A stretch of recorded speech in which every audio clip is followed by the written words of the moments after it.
ఇప్పుడు మకర రాశి గురించి తెలుసుకుందాం. ఈ రాశి వారికి ఈ వారం అనారోగ్య సమస్యలు తలెత్తేటటువంటి అవకాశాలు ఎక్కువగా ఉన్నాయి. ఎందుకంటే స్థానంలో రవి ఉన్నందున రాశిలో రవి సంచారం వలన కొంచెం చిన్న చిన్న అనారోగ్య సమస్యలు తలెత్తుతాయి. అయితే అదృష్ట స్థానానికి అధిపతి అయిన శుక్రుడు బాగుండటం వలన ఆ సమస్యల నుంచి చక్కటి పరిష్కారం అనేటటువంటిది లభించబోతున్నది. ఈ రాశి వారికి కష్టపడిన దానికి ఫలితం రాబోతున్నది.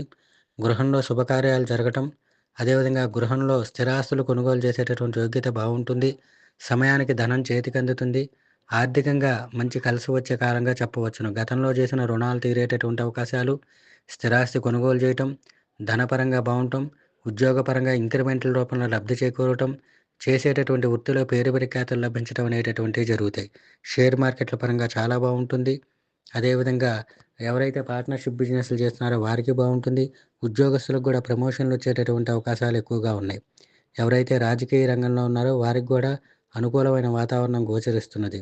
అయితే అనారోగ్య సమస్యలు ఏవైతే ఉన్నాయో వాటిని అధిగమించడానికి ప్రతినిత్యం శ్రీ వెంకటేశ్వర స్వామి వారి అష్టోత్తరం చదవటం, గోవిందనామాలు వినటం, అదేవిధంగా శ్రీ లక్ష్మీ కవచం పారాయణగా చేయటం వలన వీరికి ఏ, అనారోగ్య సమస్యలకు చక్కటి పరిష్కారం లభిస్తుంది.